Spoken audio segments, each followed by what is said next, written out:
আল্লাহ তাআলা আবারও সুযোগ দিলেন, কিন্তু কেনান যখন মানল না, বাবাকে উল্টো কথা বলল, আল্লাহ তাআলা রাগান্বিত হয়ে গেলেন, ক্ষিপ্ত হয়ে গেলেন। নূহকে বলছেন, নূহ তুমি তোমার জায়গার মধ্যে ফিরে যাও। নূহ আলাইহিস সালাতু ওয়াস সালাম তার জায়গার মধ্যে যখন ফিরে গেলেন, আল্লাহ তাআলা আসমানে আজিম থেকে আবারও বৃষ্টি শুরু করে দিলেন। আল্লাহু আকবার। এইবার বৃষ্টি হইতে হইতে কিনানের নাভি পর্যন্ত, হইতে হইতে বুক পর্যন্ত যখন পানি হয়ে গেছে, গোটাটা জমিন, এই লম্বা মানুষের বুক পর্যন্ত যখন পানি চলে আসছে, সন্তান কিনান নূহ আলাইহিস সালাতু ওয়াস সালামের সন্তান কিনান এবার লাফ দিয়ে পাহাড়ের উপরে দাঁড়ায় গেছে। বলুন তো পাহাড় উঁচু না নিচু? পাহাড়ের উপরে দাঁড়িয়ে গেছে। দাঁড়ানোর সঙ্গে সঙ্গে বলছে, বাবা এইবার দেখতে চাই তোমার রব আমাকে কেমন করে মারে। জোরে বলেন নাউজুবিল্লাহ। মনে করবেন না 5 বছর 10 বছর 20 বছর ক্ষমতার আসন পেয়েছেন, তার মানে এই নয় আল্লাহ তাআলা আপনাকে ছাড় দিবে, আল্লাহর গজব শেষ হয়ে গেছে না।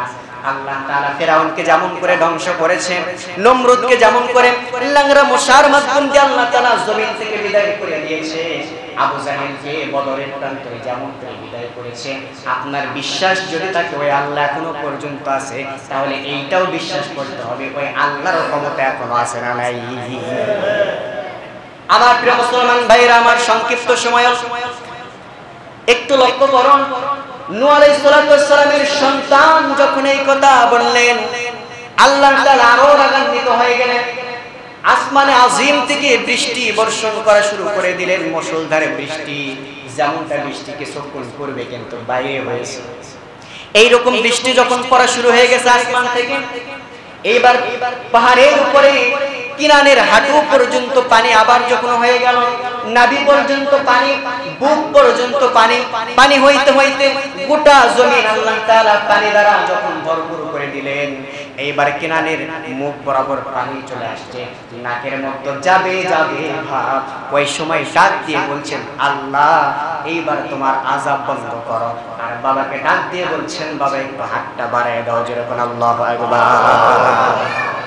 আমার আল্লাহ তাআলা বললেন, দোহরে তোমার সন্তানকে আসমানে আজিম থেকে পানি যখন বর্ষণ করেছি, এই পানি বর্ষণ করার পূর্বে বারংবার তোমার সন্তানকে সুযোগ দিয়েছি, কিন্তু তোমার সন্তান আমার সুযোগটাকে গ্রহণ করে নাই। এরপরে যখন গজব আসমান থেকে যখন পানিটাকে বর্ষণ করা শুরু করে দিলাম, তারপরেও মাঝে মাঝে তোমার সন্তানের গলার মধ্যে হেদায়েতের মালা পরিধান করানোর জন্য সুযোগ দিয়েছি, কিন্তু তোমার সন্তান যখন গ্রহণ করে নাই, এবার তোমার সন্তান যখন মারা যাবে, এমন তো অবস্থায় তোমার সন্তান তোমাকে হাত বাড়ানোর কথা বলেছেন, আমি আল্লাহ তাআলা তোমাকে বলছি, ওহ শোনো, এই মুহূর্তে তুমি পিতা হয়ে সন্তানের দরদ যদি বুকের মধ্যে নিয়ে আসো, তাহলে তোমাকে বললাম একদিকে তোমার সন্তানের মায়া, আর একদিকে গোটা পৃথিবীর মালিক আমি আল্লাহ তাআলার ভালোবাসা, আমি আল্লাহ তাআলার তাকওয়া ভয় তোমার কলিজার মধ্যে কোনটা তোমার কাছে বড়? তুমি যদি আমি আল্লাহ তাআলাকে প্রত্যাখ্যান করে সন্তানের মায়ায় পড়ে সন্তানটাকে যদি হাত বাড়ায় কিস্তির মধ্যে তুলতে চাও, আমি আল্লাহ বলছি তুলতে দেরি হবে, নবীর দফতর থেকে আমি আল্লাহ তাআলা তোমার নাম কাটাইতে দেরি করব না। সুতরাং আল্লাহ তাআলা বলছেন, নূহ এই মুহূর্তে আমি আল্লাহ তাআলা তোমার সন্তানকে বিলাইয়ের মতো চুবাইয়া মারব। আল্লাহু আকবার। আল্লাহ তাআলা তাই করলেন। দেখা গেল আসমানে আজিম থেকে মুষলধারে যখন বৃষ্টি শুরু হয়ে গেল, এই বৃষ্টিগুলো জমিনের মধ্যে পড়তে পড়তে গোটা জমিন যখন পানি দিয়ে ভরপুর হয়ে গেল, এবার পানি দিয়ে ভরপুর হওয়ার সঙ্গে সঙ্গে তার সন্তান কেনান পানির মধ্যে বিলাইয়ের মতো চুবড়ায়া ফেরাউনের মতো করে আল্লাহ তাআলা তাকে জমিন থেকে বিদায় করে দিলেন। কোন আল্লাহু আকবার। মুসলমান ভাইরা আমার, এখানে আপনাদের কাছে প্রশ্ন করতে চাই, নূহ আলাইহিস সালাতু ওয়াস সালাম কে ছিলেন? আল্লাহর নবী ছিলেন। তার হাতের মধ্যে যদি হেদায়েতের চাবিকাঠি থাকতো, তাহলে জবান ছেড়ে বলুন তো তার সন্তানকে কি জাহান্নামে হওয়া লাগতো? যদি আল্লাহর নবী মুহাম্মদ রাসূলুল্লাহ সাল্লাল্লাহু আলাইহি ওয়াসাল্লাম শুধুমাত্র শ্রেষ্ঠ মানবী ছিলেন না, শ্রেষ্ঠ নবী এবং রাসূল ছিলেন, যার ওসিলাতে আল্লাহ তাআলা আসমান সাজিয়েছেন, জমিন সাজিয়েছেন, উনি যদি ইচ্ছা করতেন তার আপন চাচাদেরকে কিন্তু জাহান্নামের মধ্যে কিন্তু যাওয়া লাগতো না। কথা বলেন ঠিক কিনা? আমার প্রিয় মুসলমান ভাইয়েরা আমার, এখান থেকে একটি শিক্ষা আপনাদের মাঝে ছড়িয়ে দিতে চাই। আমরা হচ্ছে আল উলামা ওয়ারাসাতুল আম্বিয়া, নবীদের উত্তরসূরি। আমাদের কাজ হলো দাওয়াতি কাজ করা। আমাদের এই দাওয়াতি কাজ করতে গিয়ে অনেকে আমাদের কাছে রাগান্বিত হয়ে যান, অনেকেই রাগ করে, কিন্তু মনে রাখবেন আমাদেরকে রাগ দেখায় কোনো লাভ নাই। নবীরা কোনো বাতিল শক্তিকে যেমন ভয় পায় নাই, তার উত্তর শরীরগুলো কিয়ামত পর্যন্ত ভয় পাবে না। তবে আপনাদেরকে বলতে চাই, ভয় দেখিয়েছিল কিন্তু কেনান, ভয় দেখিয়েছিল আবু জাহেল, ভয় দেখিয়েছিল নমরুদ, ভয় দেখিয়েছিল ফেরাউন। কথা বলেন ঠিক কিনা? আল্লাহ তাআলা বলছেন বারংবার সুযোগ দিলাম, একজন হেদায়েতের মালা গ্রহণ করলো না, তাহলে চিন্তা করো না, আমি আল্লাহ তাআলা বলছে তোমাদের দাওয়াতি কাজটা তোমরা সামনে অগ্রসর করো। সুবহানাল্লাহ কোন? আমাদের দাওয়াতি কাজ কি করতে হবে? দাওয়াতি কাজের গতি তাদেরকে ভয় না পেয়ে সামনে আরো অগ্রসর করতে হবে, দাওয়াতি কাজের স্পিরিট বাড়াইতে হবে। কথা বলেন ঠিক কিনা? আল্লাহ বলছেন এইটা শুধু তোমরা করো, আর ওরা যখন বর্ডার ক্রস করবে 41 সাল দেখা লাগবে না, 31 সালের আগে আমি আল্লাহ ধ্বংস করতে পারি। কথা বলেন ঠিক কিনা? প্রিয় মুসলমান ভাইরা আমার, আপনাদেরকে বলতে চাই একটু লক্ষ্য করুন, দেখুন যে শরীর নিয়া, যে বডি নিয়া, যে চেহারা নিয়া, যে ক্ষমতা নিয়া আপনি বড়াই করতেছেন, অহংকার করতেছেন। পূর্বে বলেছি সূরাতুল লুকমান থেকে তেলাওয়াত করেছিলাম গত জুমায়, মনে আছে? আমি কিন্তু বলেছি আমার আলোচনা শেষ না হলে ওর সূত্র ধরে অন্য আলোচনার সঙ্গে কি করব। এবার আসুন, তাহলে আপনাদেরকে বলছি যে ক্ষমতা নিয়ে অহংকার করছেন, অথচ আপনি আজকে ক্ষমতা পেয়েছেন, একটা বারের জন্য লক্ষ্য করুন, আজকে আপনি ক্ষমতার চেয়ারে আছেন 5 বছর, 7 বছর, 15 বছর আপনি আছেন, ইচ্ছা মতো ক্ষমতার আসনে বসে, চেয়ারে বসে আপনি আপনার মন মতো তাগুদি শক্তি যাকে বলা হয় সেই শক্তি প্রয়োগ করছেন জাতির সাথে। একটা বার লক্ষ্য করুন, কত মানুষ পৃথিবীর জমিন থেকে বিদায় নিয়ে চলে যায়। 4.5 লক্ষ মতো মসজিদ বাংলার জমিনে আছে, প্রত্যেকটা মসজিদে না হইলেও লক্ষ্য করবেন এলাকার মধ্যে যদি 5টা মসজিদ থাকে, 5টা মসজিদের মধ্যে কমসে কম 2টা মসজিদে মানুষের মৃত্যুর খবর এলান হয় ফজরের পরে। আপনি একটু লক্ষ্য করুন, যে ক্ষমতার মসনদে আপনি বসে আছেন, আপনাকে কি মরা লাগবে না? ভাইরা কথা বলেন, মরা লাগবে না? তাহলে যেই ক্ষমতার মসনদে বসে আপনি অহংকার করছেন, বড়াই করছেন, নিজের ইচ্ছা মতো সবকিছু পরিচালিত করছেন, আপনি যদি আজকে মারা যান আপনার অহংকার কোনো কাজে আসবে না। সকালে মারা গিয়েছেন, পরের দিন ওই রকম সকাল আসার পূর্বে আপনার চেয়ার ওই রকমই থাকবে, কিন্তু চেয়ারে আপনি থাকবেন না, আপনার জায়গা আরেকজন দখল করবে। আপনি যে পোশাক নিয়ে অহংকার করছেন, একটাবার লক্ষ্য করুন, আপনি মারা যাবেন যখন আপনার সঙ্গে এই পোশাকটাও আপনার সঙ্গে প্রতারণা করবে, আপনার সঙ্গে বেঈমানি করবে। দামি পোশাক পরিধান করেছেন, দুলচাচিয়া শহর থেকে নিয়ে আসছেন, শরীরের মধ্যে পরিয়ে দিয়েছেন, এরপরে যখন মারা যাবে সবাই তখন বলবে আর রাখা যাবে না, তার কারণ 3টা কাজে কখনো দেরি করা যাবে না বলেছেন মুহাম্মদ রাসূলুল্লাহ সাল্লাল্লাহু আলাইহি ওয়াসাল্লাম। এর মধ্যে কি হচ্ছে, মানুষ যখন জমিন থেকে বিদায় নিয়ে চিরতরের মতো যখন চলে যায়, ওই মানুষকে লম্বা সময় জমিনের মধ্যে রাখা যাবে। আপনি যখন মারা যাবেন সবাই তখন বলবে চলো সুন্দর করে মশারি টাঙায় ফেলো, চতুর্পাশ ঘিরে ফেলো, আপনাকে গোসল করানোর জন্য নিয়ে যাওয়া হবে, আপনার শরীরের দামি কাপড়গুলো তখন খুশে ফেলানো হবে, এরপর আপনার শরীরে কয়েক টাকা দামে সাদা ফ্যানফ্যানা কাপড়গুলো শরীরের মধ্যে পরিধান করানো। তাহলে কেন আপনি পোশাকের বড়াই করবেন? কেন আপনি কোটের বড়াই করছেন? কেন আপনি জামার বড়াই করছেন? কেন আপনি টাইয়ের বড়াই দেখাচ্ছেন? কেন আপনি ক্ষমতার বড়াই করছেন? যেই ক্ষমতা, যেই কোট, যেই টাই, যেই জনগণ আপনার কোনো কাজে আসবে না, ওইটা নিয়ে অহংকার করা ছাগলের থেকে বেশি কিছু হতে পারে না। প্রিয় মুসলমান ভাইরা আমার, এজন্য আপনাদেরকে আমি ছোট্ট মানুষ, আপনাদের ভাই, আপনাদের সন্তান সমতুল্য, আপনাদের কাছে 2টা হাত রেখে ইমাম হিসেবে বলছি, আজকে তওবা করুন, আল্লাহকে বলুন আল্লাহ অনেক অহংকার করেছি, অনেক হিংসা করেছি, তোমার কাছে তওবা করছি আল্লাহ, আর কখনো ভুল পথে চলবো না, আর কখনো অহংকার করব না, আর কখনো হিংসা করব না। হিংসা অহংকার তুমি নিষেধ করেছো, তোমার রাসূল হিংসা অহংকারকে নিষেধ করেছে, আর তোমার রাসূলের শাফায়াত ছাড়া জান্নাতে প্রবেশ করতে পারবো না। আল্লাহ কিছু না হইলেও তোমার জাহান্নাম থেকে বাঁচার উদ্দেশ্যে আর তোমার রাসূলের শাফায়াত পাওয়ার উদ্দেশ্যে আজকে তোমার ঘর মসজিদ থেকে তওবা করলাম। সূরা লুকমানের 18 নম্বর আয়াতের 2য় পর্ব শোনার পরে তওবা করলাম আল্লাহ, আজ থেকে তোমাকে ঘোষণা করলাম, তওবা করে ফিরে আসলাম, যতদিন জীবিত থাকবো কোনোদিন ক্ষমতার বড়াই করব না, পোশাকের বড়াই করব না, অহংকার করব না, হিংসা করব না, ইনশাআল্লাহ। কারা কারা রাজি আছেন দুটি হাত তুলে তাওবার নিয়ত আল্লাহকে দেখায় দেন। লিল্লাহি তাকবীর, লিল্লাহি তাকবীর, লিল্লাহি তাকবীর। আল্লাহ তাআলা আমাদের সকলের হাতকে কবুল করুন, কাল কিয়ামতের ময়দানে জাহান্নামের আগুন থেকে আমাদেরকে হেফাজত করুন, দুনিয়াতে শান্তি এবং আখিরাতে শান্তি দান করুন, সকলে করে আমিন। 19 বেজে গেছে, ছোট্ট একটি কথা, একটি ভাই প্রশ্ন করেছেন যে হুজুর, إن الحمد لله الأكرم الذي خلق الإنسان وكرم وعلمه من البيان ما لم يعلم فسبحان الذي لا يحصى امتنانه باللسان ولا بالقلم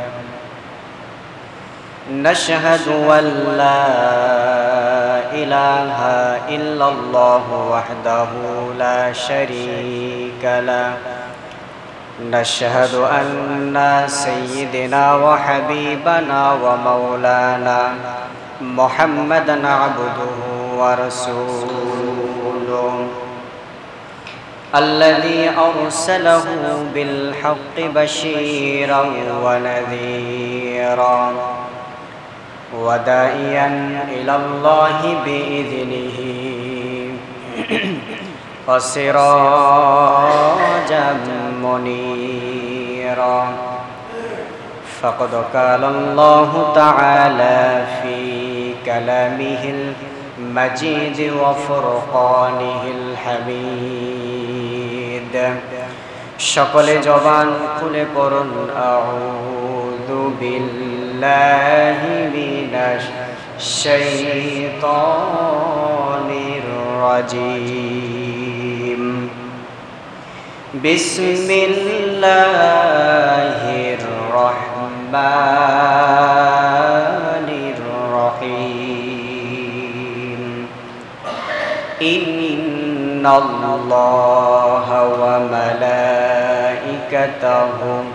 ইউসাল্লুনা আলান নবী ইয়া আইয়ুহাল্লাযীনা আমানু সাল্লু আলাইহি ওয়া সাল্লিমু তাসলিমা اللهم صل على محمد وعلى آل محمد كما صليت على إبراهيم وعلى آل إبراهيم إنك حميد مجيد اللهم بارك على محمد وعلى آل محمد كما باركت على إبراهيم وعلى آل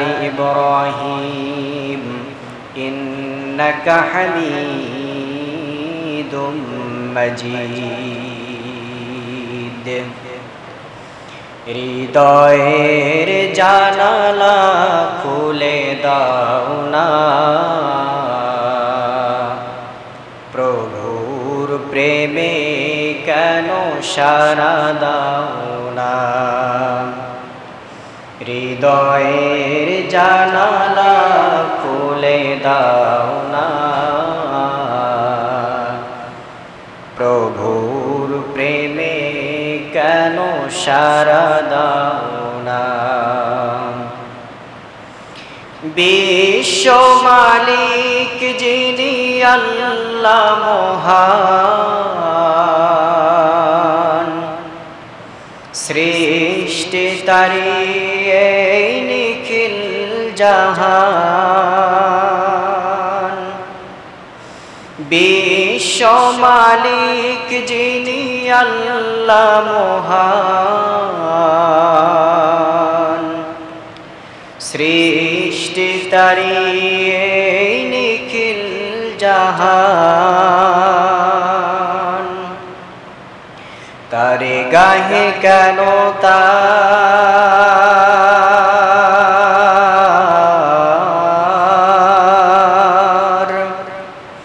তারে গাহে কেন তার হাত পাতো না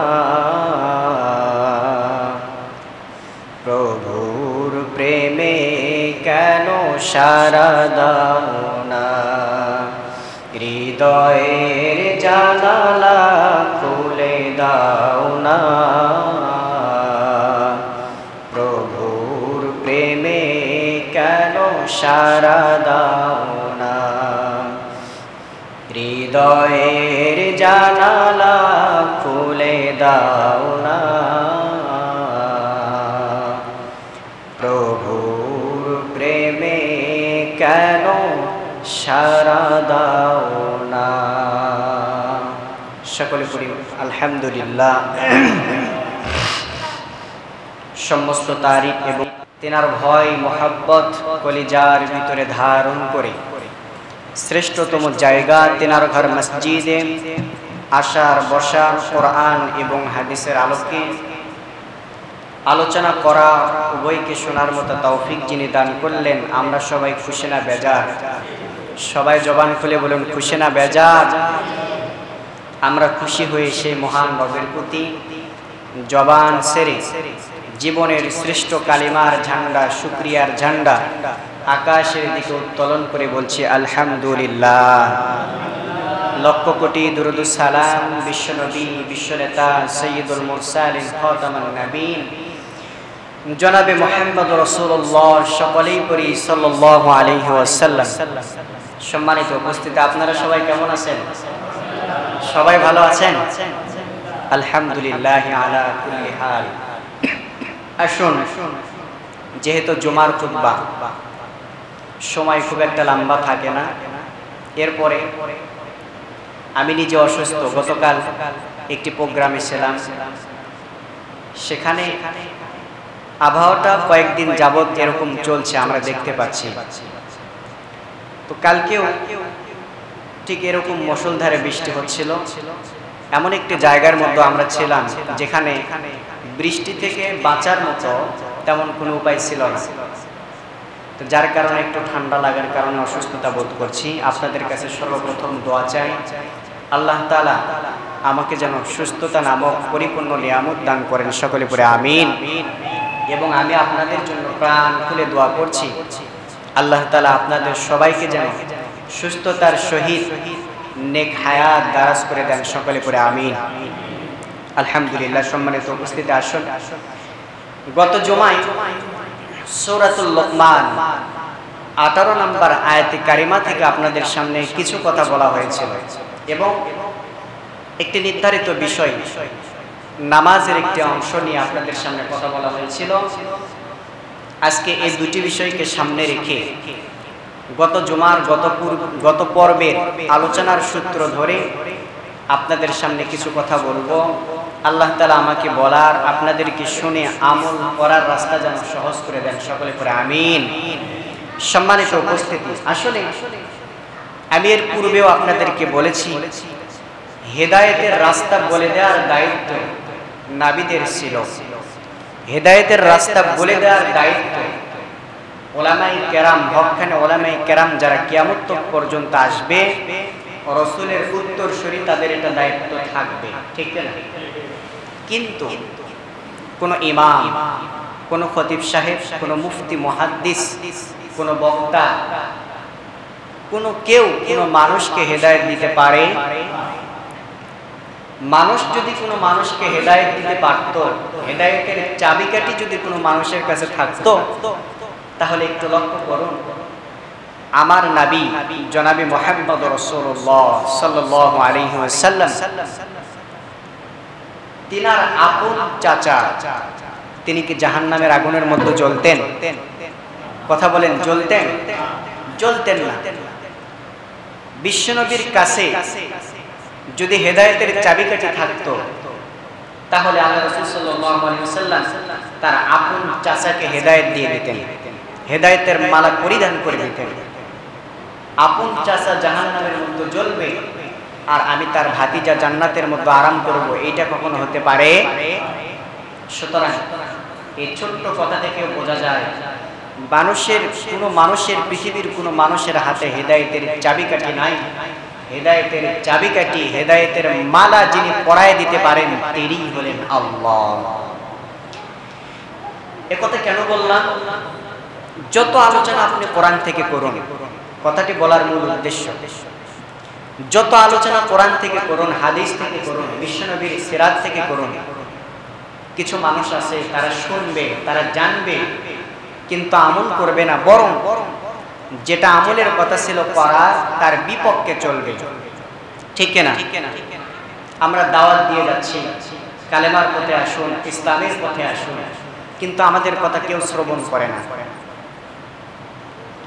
বিশ্বাস রাখুন, বর্তমান যে পরিস্থিতি শুরু হয়ে গেছে, এই পরিস্থিতি আমাদের ক্ষতি বড় ধরনের আসতে খুব একটা বেশি দেরি সামনে নাই। এর কারণ দুইটা।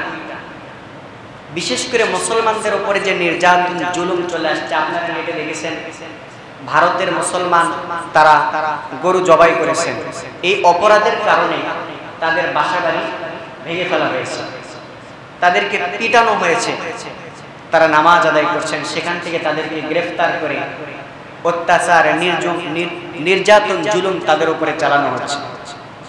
আমি চিন্তা করলাম এর পিছনে কারণ অন্য কোনো জাতি পিটন খায় না, 200 কোটি মুসলমান পৃথিবীতে বসবাস করে, এরা কেন পিটন খায়? কারণ দুইটা। কয়টা? কথা বলেন, কয়টা কারণ? দুইটা কারণ। এক নাম্বার কারণ, মুসলমান তার দায়িত্ব ভুলে গেছে, অর্থাৎ কোরআন থেকে মুসলমান অনেক দূরে চলে গেছে। 2 নাম্বার কারণ, মুসলমানদের মধ্যে ঐক্যবদ্ধ নাই। কোরআনে কারীমের মধ্যে আল্লাহ জানিয়েছেন, ওয়াতাসিমু বিহাবলিল্লাহি জামিআন ওয়ালা তাফাররাকু। চিৎকার দিয়ে কোন আল্লাহু আকবার। আল্লাহ বলছেন, একা একা আমাকে ধরবা, একা একা আমাকে স্মরণ করবা, কোনো লাভ নেই। তুমি যদি আমাকে ধরতে চাও, আমাকে যদি মানতে চাও, স্মরণ করতে চাও, আমার জাহান্নাম থেকে বেঁচে জান্নাতের মধ্যে যদি প্রবেশ করতে চাও, তাহলে বান্দা তোমাকে বললাম ওয়াতাসিমু বিহাবলিল্লাহি জামিআন ওয়ালা তাফাররাকু, এই আয়াতের উপরে আমল করো, অর্থাৎ ঐক্যবদ্ধ হয়ে আমি আল্লাহকে স্মরণ করো। সুবহানাল্লাহ। ঘোষণা করলেন কে? আমি ঘোষণা করলাম? শুধু আমি আল্লাহর কথাটা আপনাদের সামনে বললাম। মূলত যিনি ঘোষণা করেছেন তিনি হলেন আল্লাহ, জান্নাতের মালিক সে আল্লাহ। তাহলে সে আল্লাহ যদি বলে ঐক্যবদ্ধ ছাড়া জান্নাত পাওয়ার কোনো সুযোগ নাই, আমি মুসলমান আমাদের নিজের বিবেকের কাছে প্রশ্ন করতে চাই, তাহলে আমরা ঐক্যবদ্ধ না হয়ে সিটাবিটা হয়ে কেমন করে আল্লাহকে মানতে চাই, আর কেমন করে জান্নাতের আশা করি?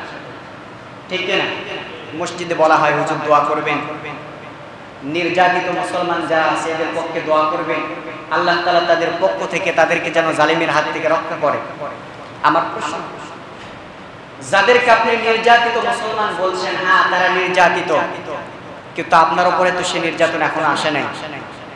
আপনি বলছেন তাদের জন্য দোয়া করার কথা, এটা খুব ভালো কথা বলেছেন, কিন্তু আল্লাহ বলছেন ঐক্যবদ্ধ হতে হবে। কিন্তু আপনার দিকে তাকালে দেখা যায় আপনি দল করেন একটা, আপনার পাশে অথবা আপনার বাড়িতে আপনার আপন ভাই দল করে আরেকটা। তো আপনার বাড়িতেই তো আপনি নির্যাতিত অবস্থায় আছেন, আল্লাহর জান্নাতে ঢুকতে পারবেন?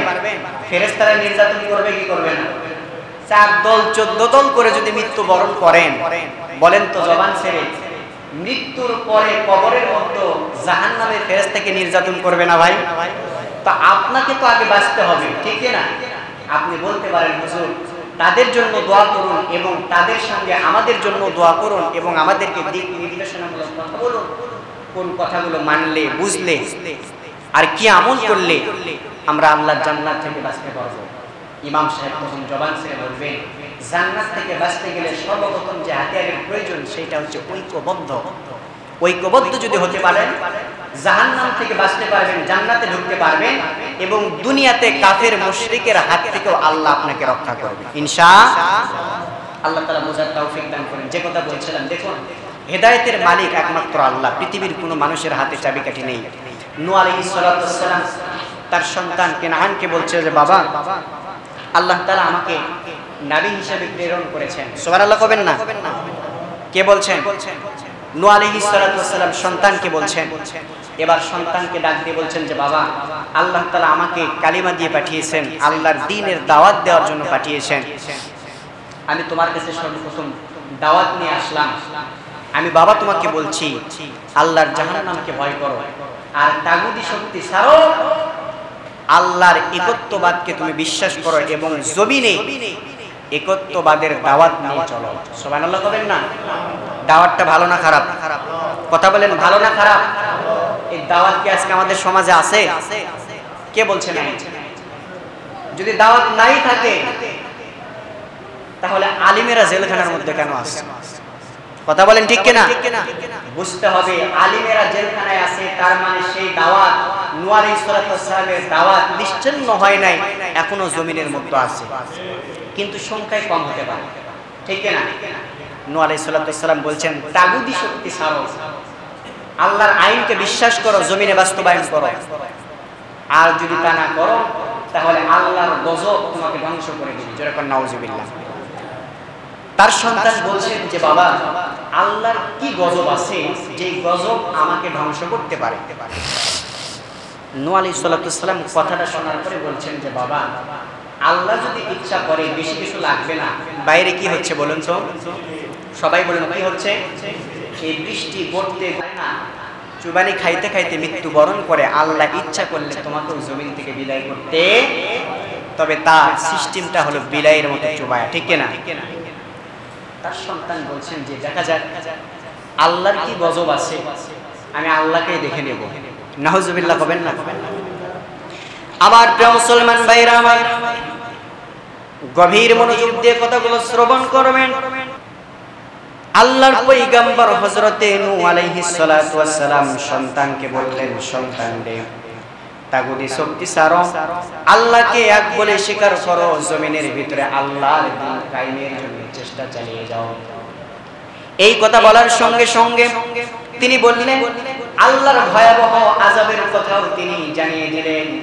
কিন্তু তার সন্তান সেই সমস্ত কথাগুলোকে প্রত্যাখ্যান করলেন, বিশ্বাস করলেন না। আল্লাহর নবী নূহ আলাইহিস সালাতু ওয়াস সালাম সঙ্গে সঙ্গে সিজদায় পড়ে গেলেন, আল্লাহর কাছে দুটি হাত তুলে দোয়া করা শুরু করে দিলেন। আল্লাহ, আপনি আমাকে জমিনের ভিতরে দাওয়াত দেওয়ার জন্য পাঠিয়েছেন। আমি আমার ঘরের মধ্যে, আমার পরিবারের মধ্যে নিজের সন্তানকে তোমার দাওয়াত দিলাম, সন্তান এরকম করে আমাকে বলছে, এই মুহূর্তে আমি কি করতে পারি? আল্লাহ বলছেন, নূহ রে, তোমার দায়িত্ব বারবার দাওয়াত দেওয়া, আর হেদায়েতের দায়িত্ব দেওয়ার মালিক হলো আমি আল্লাহ। তাহলে জবান ছেড়ে বলুন, হেদায়েত দেওয়ার মালিক কে? জবান ছেড়ে বলুন, কে মালিক? একমাত্র আল্লাহ হেদায়েত দেওয়ার মালিক। নূহ আলাইহিস সালাতু ওয়াস সালাম বলছেন, আল্লাহ, তাহলে আমার দ্বিতীয় কাজ কি হবে? আল্লাহ বলছেন, তোমার সন্তান তোমার দাওয়াতকে প্রত্যাখ্যান করেছে বিধায় তুমি তোমার সন্তানকে আঘাত করতেও পারবা না। আবার আল্লাহর জমিনে দাওয়াতি কাজের এই কাজ থেকে তুমি নিজেকে বিরত রাখতেও পারবে না। তোমার 2 নাম্বার কাজ হলো আবার তুমি তোমার সন্তানের কাছে দাওয়াত নিয়ে যাও। আল্লাহু আকবার। আমাদের সমাজে দেখবেন কিছু লোক আছে যারা দাওয়াতি কাজ করে, ঠিক, যার কাছে দাওয়াত দিচ্ছে, একবার দাওয়াত দিয়েছেন, প্রত্যাখ্যান করেছে, দাওয়াত গ্রহণ করে নাই। দ্বিতীয়বার দাওয়াত নিয়ে গেছেন, সেবারও প্রত্যাখ্যান করছেন, মেনে নেয় নাই। হয়তো তৃতীয়বার নিয়ে গেছে, সেবারও সে মানে নাই। তখন সে কি করে? চতুর্থবার দাওয়াত নিয়ে যায় না, তাকে এড়িয়ে এড়িয়ে চলে, তার উপরে ক্ষিপ্ত হয়। কিন্তু মনে রাখতে হবে, যারা দায়ী হবে, আপনি যখন কোরআনের দাওয়াত নিয়ে যাবেন, আপনি একজন দায়ী। আর দায়ীদের একটা বৈশিষ্ট্য হলো, কখনো যাকে আপনি দাওয়াত দিবেন সে যদি আপনাকে বারবার ফিরিয়ে দেয়, তার উপরে রাগান্বিত হওয়া চলবে? কথা বলেন, চলবে? বারবার আপনাকে দাওয়াত দিতে হবে। আল্লাহ তাআলা নূহ আলাইহিস সালামের মাধ্যমে দেখুন কিভাবে শিক্ষা দেয়। আল্লাহর পয়গম্বর নূহ আলাইহিস সালাম আবার দাওয়াত নিয়ে গেলেন, সন্তানকে ডাক দিয়ে বলছেন, সন্তান রে, আল্লাহর একাত্মবাদের দাওয়াত তোমার কাছে নিয়ে আসছি। ফাদখুলি ফি ইবাদি ওয়াদখুলি জান্নাতি, ইবাদত করো আর জান্নাত চলে যাও। কার? আওয়াজ করে বলুন, কার জান্নাত? এই কথা সন্তানকে বললেন। সন্তান বলছেন, বাবা, আমি আল্লাহ বলতে কিছু মানি না, আল্লাহ বলতে কিছু নাই। যখন নাউজুবিল্লাহ, নূহ আলাইহিস সালামকে কথা বলে তিনি ক্ষান্ত হলেন না। তিনি বলছেন, আল্লাহর কি গজব আছে যে গজবটা আমাকে ধ্বংস করতে পারে, এটা আমি দেখতে চাই। নূহ আলাইহিস সালাম আবার চলে গেলেন, আল্লাহর দরবারে হাত বাড়িয়ে দিলেন, দোয়া করা আরম্ভ করলেন। আল্লাহ ডাক দিয়ে বলছেন, নূহ রে, তুমি আবার দাওয়াত নিয়ে যাও। বারংবার যখন তিনি সন্তানের কাছে কালেমার দাওয়াত নিয়ে গেলেন, দ্বীনের দাওয়াত নিয়ে গেলেন, তাগুতি শক্তিকে পরিহার করে ইসলামী শক্তিকে গ্রহণ করার দাওয়াত যখন বারবার নিয়ে গেলেন, আর সন্তান যখন তার দাওয়াতটাকে প্রত্যাখ্যান করা শুরু করে দিলেন, আল্লাহ তাআলা এবার নূহকে ডাক দিয়ে বলছেন, নূহ রে তুমি কিস্তি বানাও। আল্লাহু আকবার কোন। আমরা সবাই জানি নূহ আলাইহিস সালাতু ওয়াস সালাম কিস্তি তৈরি করে ফেললেন। ইতিহাস মোটামুটি আমরা সবাই সেই সম্পর্কে জানি। আল্লাহর পয়গম্বর নূহ আলাইহিস সালাতু ওয়াস সালামকে আল্লাহ জানাই দিলেন, নূহ রে তোমার সন্তান বর্ডার ক্রস করছে। কি করছে? বাংলাদেশের একটা বর্ডার নেই ভাই, ভারতের সাথে যতই বন্ধুত্ব থাক, এই যে কয়েকদিন আগে নেটে দেখলাম, এখন কি চলবে বলেন বলেন বলেন, কি চলবে? স্বাধীন বাংলার জমিনে অন্য রাষ্ট্র থেকে কোন একটা বিষয় নিয়ে এসে স্বাধীন রাষ্ট্রের মধ্যে সহজভাবে ঢুকানো, এইটা একটা কিসের আলামত বলে প্রকাশিত হয় বলুন তো? বিপদের আলামত। কথা বল ঠিক না? এবার নূহ আলাইহিস সালাতু ওয়াস সালাম আল্লাহ তাকে বলছেন যে নূহ তোমার সন্তান বাংলাদেশের বর্ডার অতিক্রম করলে যেমন ওই পাশ থেকে বর্ডার রক্ষীরা তাকে গুলি করে জমিন থেকে বিদায় করে দেয়, আমি আল্লাহ তোমার সন্তানকে ছাড় দিয়েছি কিন্তু ছেড়ে দেই। মনে রাখবে, আল্লাহ তাআলার কোন বান্দা যখন জমিনের মধ্যে বারবার গুনাহ করে, আমার আল্লাহ তাআলা অনেকভাবে সেই বান্দাকে বোঝানোর চেষ্টা করে, বান্দা তোর নিজের বডির দিকে তাকায় দেখ, আমি আল্লাহ তোকে কত সুন্দর হাত দিয়েছি, আমি আল্লাহ তোকে কত সুন্দর পা দিয়েছি, আমি আল্লাহ তোকে কত সুন্দর চোখ দিয়েছি, আমি আল্লাহ তোকে কত সুন্দর মুখ দিয়েছি, কান দিয়েছি, তোকে ব্রেন দিয়েছি। এই ব্রেন নিয়া, চোখ নিয়া, পা নিয়া, হাত নিয়া আমি আল্লাহর বিরোধিতা করিস না।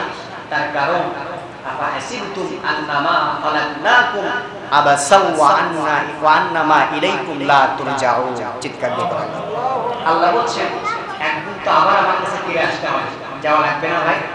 আল্লাহ বলছেন বারবার সুযোগ দেন আল্লাহ বান্দাকে, গুনাহ করেছো ফিরে আসো, আর গুনাহ করিও না, আমার বিরুদ্ধে চলিও না, আমার আইনের বিরুদ্ধে তুমি আইন তৈরি করিও না, আমার আইন মোতাবেক জীবন পরিচালিত করো।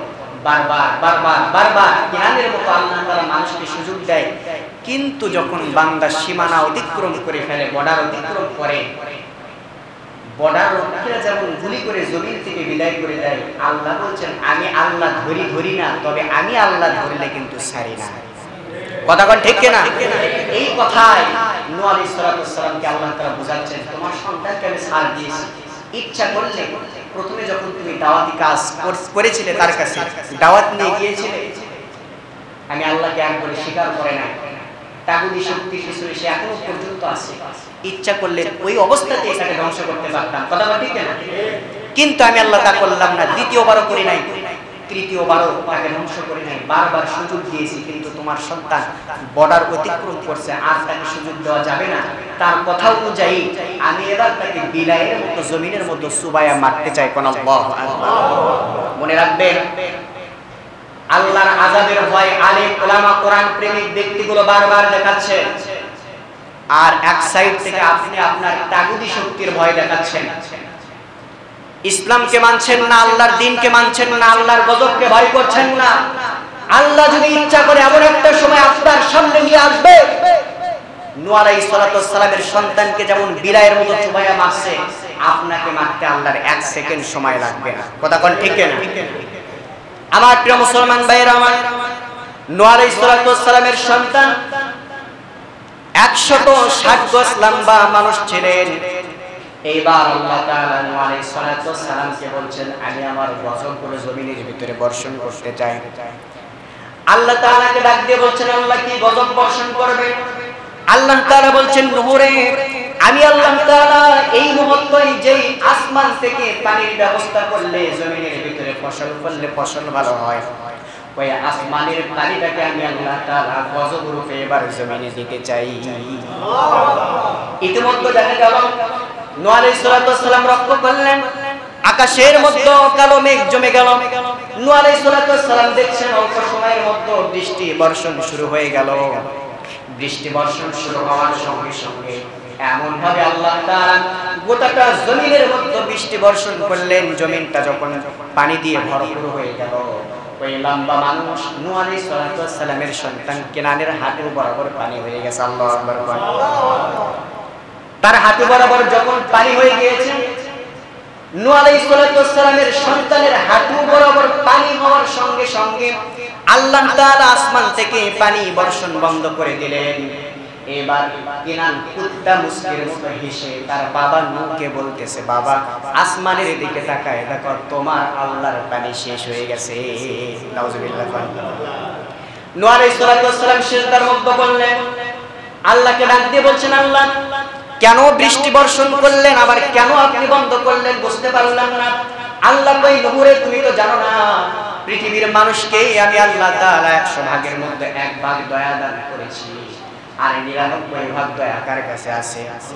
আল্লাহ বলছেন গজব দিচ্ছি, এরপরে আমি আল্লাহ তাআলা গজবের পাশাপাশি তোমার সন্তানকে হেদায়েতের মালা গলার মধ্যে পরিধান করার জন্য রেডি হয়ে আছি। তোমার সন্তান যদি আমার দিকে ফিরে আসে, আমি আল্লাহ গজব বন্ধ করে তার গলার মধ্যে হেদায়েতের মালা পরিধান করাইতে চাই।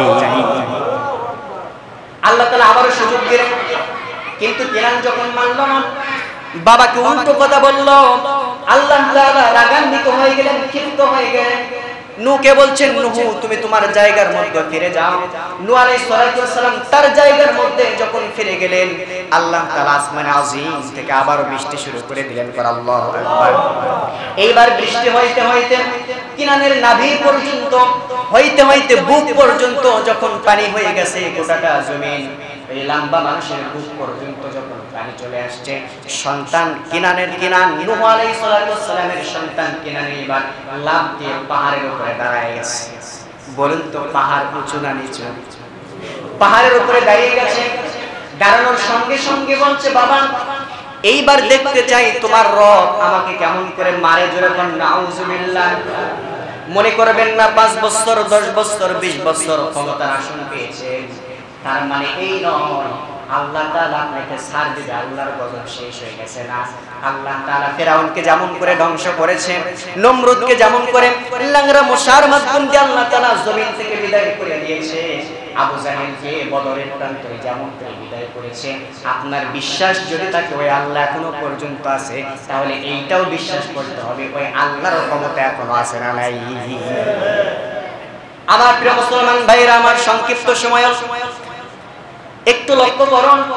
নূহ আলাইহিস সালামের সন্তান যখন এই কথা বললেন, আল্লাহ তাআলা আরো রাগান্বিত হয়ে গেলেন। আসমানে আজিম থেকে বৃষ্টি বর্ষণ করা শুরু করে দিলেন, মুষলধারে বৃষ্টি। যেমনটা বৃষ্টি কিছুক্ষণ পূর্বে কিন্তু বাইরে হয়েছে, এইরকম বৃষ্টি যখন পড়া শুরু হয়ে গেছে আসমান থেকে, এইবার পাহাড়ের উপরে কিনানের হাঁটু পর্যন্ত পানি আবার যখন হয়ে গেল, নাভি পর্যন্ত পানি, বুক পর্যন্ত পানি। পানি হইতে হইতে গোটা জমিন আল্লাহ তাআলা পানি দ্বারা যখন ভরপুর করে দিলেন, এইবার কিনানের মুখ বরাবর পানি চলে আসছে, নাকের মধ্যে যাবে যাবে ভাব। ওই সময় ডাক দিয়ে বলছেন, আল্লাহ এইবার তোমার আযাব বন্ধ করো। আর বাবাকে ডাক দিয়ে বলছেন, বাবা একটু হাতটা বাড়ায় দাও। যেরকম আল্লাহু আকবার। আমার আল্লাহ তাআলা বললেন, দোহরে তোমার সন্তানকে আসমানে আজিম থেকে পানি যখন বর্ষণ করেছি, এই পানি বর্ষণ করার পূর্বে বারবার তোমার সন্তানকে সুযোগ দিয়েছি, কিন্তু তোমার সন্তান আমার সুযোগটাকে গ্রহণ করে নাই। এরপরে যখন গজব আসমান থেকে যখন পানিটাকে বর্ষণ করা শুরু করে দিলাম, তারপরেও মাঝে মাঝে তোমার সন্তানের গলার মধ্যে হেদায়েতের মালা পরিধান করানোর জন্য সুযোগ দিয়েছি, কিন্তু তোমার সন্তান যখন গ্রহণ করে নাই, এবার তোমার সন্তান যখন মারা যাবে, এমন তো অবস্থায় তোমার সন্তান তোমাকে হাত বাড়ানোর কথা বলেছেন, আমি আল্লাহ তাআলা তোমাকে বলছি, ও শোনো, এই মুহূর্তে তুমি পিতা হয়ে সন্তানের দরদ যদি বুকের মধ্যে নিয়ে আসো, তাহলে তোমাকে বললাম একদিকে তোমার সন্তানের মায়া, আর একদিকে গোটা পৃথিবীর মালিক আমি আল্লাহ তাআলার ভালোবাসা, আমি আল্লাহ তাআলার তাকওয়া ভয় তোমার কলিজার মধ্যে কোনটা তোমার কাছে বড়? তুমি যদি আমি আল্লাহ তাআলাকে প্রত্যাখ্যান করে সন্তানের মায়ায় পড়ে সন্তানটাকে যদি হাত বাড়ায় কিস্তির মধ্যে তুলতে চাও, আমি আল্লাহ বলছি তুলতে দেরি হবে, নবীর দফতর থেকে আমি আল্লাহ তাআলা তোমার নাম কাটাইতে দেরি করব না। সুতরাং আল্লাহ তাআলা বলছেন, নূরে এই মুহূর্তে আমি আল্লাহ তাআলা তোমার সন্তানকে বিলাইয়ের মতো সুবাইয়া মারব। আল্লাহু আকবার। আল্লাহ তাআলা তাই করলেন। দেখা গেল আসমানে আজিম থেকে মুষলধারে যখন বৃষ্টি শুরু হয়ে গেল, এই বৃষ্টিগুলো জমিনের মধ্যে পড়তে পড়তে গোটা জমিন যখন পানি দিয়ে ভরপুর হয়ে গেল, এবার পানি দিয়ে ভরপুর হওয়ার সঙ্গে সঙ্গে তার সন্তান কেনান পানির মধ্যে বিলাইয়ের মতো চুবড়ায়া ফিরাউনের মতো করে আল্লাহ তাআলা তাকে জমিন থেকে বিদায় করে দিলেন। কোন আল্লাহু আকবার। মুসলমান ভাইরা, এখানে আপনাদের কাছে প্রশ্ন করতে চাই, নূহ আলাইহিস সালাতু ওয়াস সালাম কে ছিলেন? আল্লাহর নবী ছিলেন। তার হাতের মধ্যে যদি হেদায়েতের চাবিকাঠি থাকতো তাহলে জবান ছেড়ে বলুন তো তার সন্তানকে কি জাহান্নামে হওয়া লাগতো? যদি আল্লাহর নবী মুহাম্মদ রাসূলুল্লাহ সাল্লাল্লাহু আলাইহি ওয়াসাল্লাম শুধুমাত্র শ্রেষ্ঠ মানবী ছিলেন না, শ্রেষ্ঠ নবী এবং রাসূল ছিলেন, যার ওসিলাতে আল্লাহ তাআলা আসমান সাজিয়েছেন, জমিন সাজিয়েছেন। উনি যদি ইচ্ছা করতেন তার আপন চাচাদেরকে কিন্তু জাহান্নামের মধ্যে কিন্তু যাওয়া লাগতো না। কথা বলেন ঠিক কিনা? আমার প্রিয় মুসলমান ভাইয়েরা আমার, এখান থেকে একটি শিক্ষা আপনাদের মাঝে ছড়িয়ে দিতে চাই। আমরা হচ্ছে আল উলামা ওয়ারাসাতুল আম্বিয়া, নবীদের উত্তরসূরি। আমাদের কাজ হলো দাওয়াতি কাজ করা। আমাদের এই দাওয়াতি কাজ করতে গিয়ে অনেকে আমাদের কাছে রাগান্বিত হয়ে যায়, অনেকেই রাগ করে। কিন্তু মনে রাখবেন, আমাদেরকে রাগ দেখায় কোনো লাভ নাই। নবীরা কোনো বাতিল শক্তিকে যেমন ভয় পায় নাই, তার উত্তরসূরিগুলো কিয়ামত পর্যন্ত ভয় পাবে না। তবে আপনাদেরকে বলতে চাই, ভয় দেখিয়েছিল কিন্তু কেনান, ভয় দেখিয়েছিল আবু জাহেল, ভয় দেখিয়েছিল নমরুদ, ভয় দেখিয়েছিল ফেরাউন। কথা কোন ঠিক কিনা? আল্লাহ তাআলা বলছেন, বারংবার সুযোগ দিলাম, একজন হেদায়েতের মালা গ্রহণ করলো না, তাহলে চিন্তা করো না। আগে আল্লাহ তাআলা বলছে, তোমাদের দাওয়াতি কাজটা তোমরা সামনে অগ্রসর করো। সুবহানাল্লাহ কোন? আমাদের দাওয়াতি কাজ কি করতে হবে? দাওয়াতি কাজের গতি তাদেরকে ভয় না পেয়ে সামনে আরো অগ্রসর করতে হবে। দাওয়াতি কাজের স্পিরিট বাড়াইতে হবে। কথা বল ঠিক না? আল্লাহ বলছেন এইটা শুধু তোমরা করো, আর ওরা যখন বর্ডার ক্রস করবে 41 সাল দেখা লাগবে না, 31 সালের আগে আমি আল্লাহ ধ্বংস করতে পারি। কথা বল ঠিক না? প্রিয় মুসলমান ভাইরা আমার, আপনাদেরকে বলতে চাই, একটু লক্ষ্য করুন, দেখুন যে শরীর নিয়া, যে বডি নিয়া, যে চেহারা নিয়া, যে ক্ষমতা নিয়ে আপনি বড়াই করতেছেন, অহংকার করতেছেন। পূর্বে বলেছি, সূরাতুল লুকমান থেকে তেলাওয়াত করেছিলাম গত জুমায়, মনে আছে? আমি কিন্তু বলেছি আমার আলোচনা শেষ না হলে ওর সূত্র ধরে অন্য আলোচনার সঙ্গে কি করব। এবার আসুন, তাহলে আপনাদেরকে বলছি, যে ক্ষমতা নিয়ে অহংকার করছেন, অথচ আপনি আজকে ক্ষমতা পেয়েছেন, একটা বারের জন্য লক্ষ্য করুন, আজকে আপনি ক্ষমতার চেয়ারে আছেন 5 বছর, 7 বছর, 15 বছর আপনি আছেন, ইচ্ছা মতো ক্ষমতার আসনে বসে, চেয়ারে বসে আপনি আপনার মন মতো তাগুদি শক্তি যাকে বলা হয় সেই শক্তি প্রয়োগ করছেন জাতির সাথে। একটাবার লক্ষ্য করুন, কত মানুষ পৃথিবীর জমিন থেকে বিদায় নিয়ে চলে যায়। 4.5 লক্ষ মতো মসজিদ বাংলার জমিনে আছে। প্রত্যেকটা মসজিদে না হইলেও লক্ষ্য করবেন, এলাকার মধ্যে যদি 5টা মসজিদ থাকে, 5টা মসজিদের মধ্যে কমসে কম 2টা মসজিদে মানুষের মৃত্যুর খবর এলান হয় ফজরের পরে। আপনি একটু লক্ষ্য করুন, যে ক্ষমতার মসনদে আপনি বসে আছেন, আপনাকে কি মরা লাগবে না? ভাইরা কথা বলেন, মরা লাগবে না? তাহলে যেই ক্ষমতার মসনদে বসে আপনি অহংকার করছেন, বড়াই করছেন, নিজের ইচ্ছা মতো সবকিছু পরিচালিত করছেন, আপনি যদি আজকে মারা যান, আপনার অহংকার কোনো কাজে আসবে না।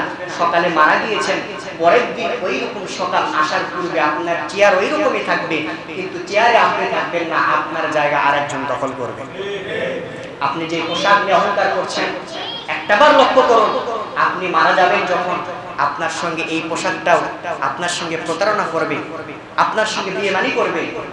দামি পোশাক পরিধান করেছেন, দুপচাচিয়া শহর থেকে নিয়ে আসছেন, শরীরের মধ্যে পরিয়ে দিয়েছেন, এরপরে যখন মারা যাবে সবাই তখন বলবে আর রাখা যাবে না।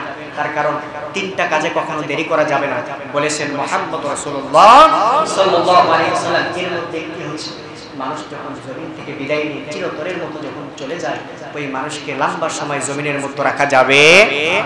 আপনি যখন মারা যাবেন, সবাই তখন বলবে চলো সুন্দর করে মশারি টাঙাইয়া ফেলো, চতুর্পাশ ঘিরে ফেলো, আপনাকে গোসল করানোর জন্য নিয়ে যাওয়া হবে, আপনার শরীরের দামি কাপড়গুলো তখন খুশে ফেলানো হবে, এরপর আপনার শরীরে কয়েক টাকা দামে সাদা ফেনফেনা কাপড়গুলো শরীরের মধ্যে পরিধান করানো।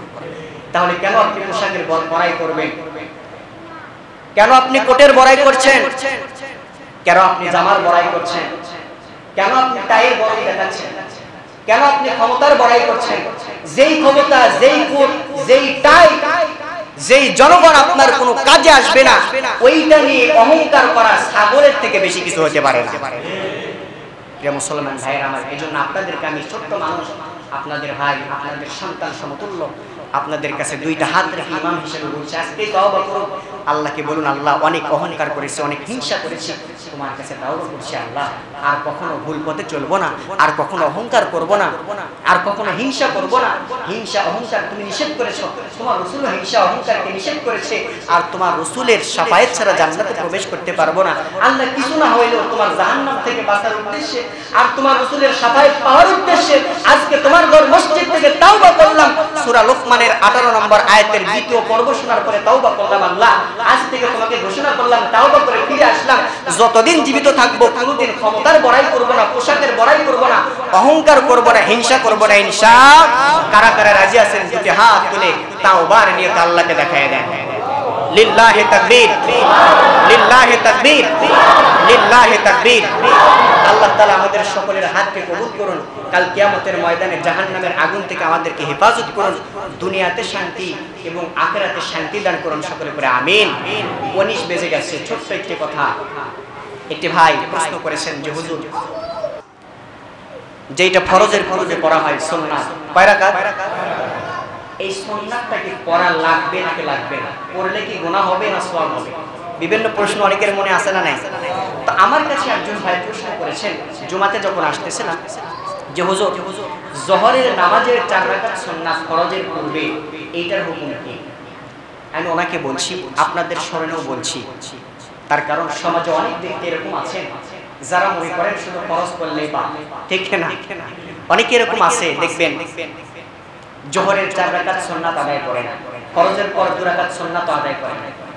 আবার দেখবেন এশার সময় ফরজ নামাজ, বিশেষ করে আপনাদের শহর অঞ্চলে, আপনার শহরের মানুষ অনেকে আছে, সবাই না, যারা বোঝে তারা পড়ে আলহামদুলিল্লাহ, কিন্তু অনেকে আছে নামাজ পড়ে বোঝে না, বোঝার চেষ্টাও করে না।